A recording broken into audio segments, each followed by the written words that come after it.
Hi everyone, in this lecture we discuss about the fastest known technique to sort lists. We are going to see the technique of merge sort. It's very old. It was invented in 1945 by John von Neumann. It is one of the classic applications of techniques of recursion, and it is also one of the fastest known algorithm for sorting.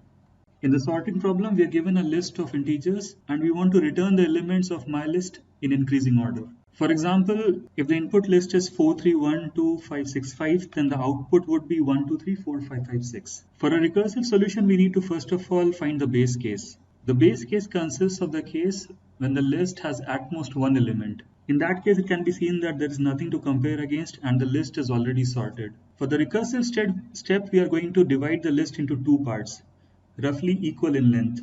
For that, we need to find out the middle element and then we divide the list based on that element into two parts. For the recursive step, now see that if we can sort the first list and the second list recursively, then we only need to figure out how to merge these two lists in order to produce a sorted version of the list we were passed initially. In fact, before we figure out the merging step of two sorted lists, let's see what we have got till now. When we code the partial solution, it looks like this. We first of all put the base case, then we get the middle element and divide the list into two parts using that. And then we use the recursive call to sort these two lists. Finally, we need to figure out a function merge, which will take two sorted lists, combine them together and return it. To complete the algorithm, we now only need to figure out how to merge together two sorted lists and produce a third sorted list which should have all the elements which were present in the first two lists. For example, if first sorted is equal to 13456, which was returned by the recursive call, and second sorted is 234, then after merging we should get 1, 2, 3, 3, 4, 4, 5, 6. Note that we cannot simply concatenate the list to get a sorted list, but the merged list has a very important property. The first element of the merged list, which is 1 over here, is actually the minimum of the first elements of first sorted list and the second sorted list, which are 1 and 2 over here. In order for the merge sort algorithm to run really fast, it is important that the number of steps taken in the merging step is at most the total number of elements in both the lists. Now we will see how to achieve this goal. Let's say we have two lists A and B. They are already sorted. We also keep two counters J and K corresponding to both these lists. Initially both of them are 0, which means that we are considering the first elements of both A and B. We now find the minimum of A0 and B0 and we put it in the combined list. To remind us of the fact that A0 has already been processed, we increment J by 1, which makes the element to be processed next to be A1, which is equal to 3 in our case. Next, we simply find minimum of A1 and B0. We find the minimum to be 2, which belongs to B. Therefore, we increment the counter of B, which is K, by 1. And we append 2 to the combined list. Next, we need to compare A1 with B1. And we find both of them to be 3. So we arbitrarily append A1 to the combined list and increment the value of J by 1. Next, we compare A2 with B1.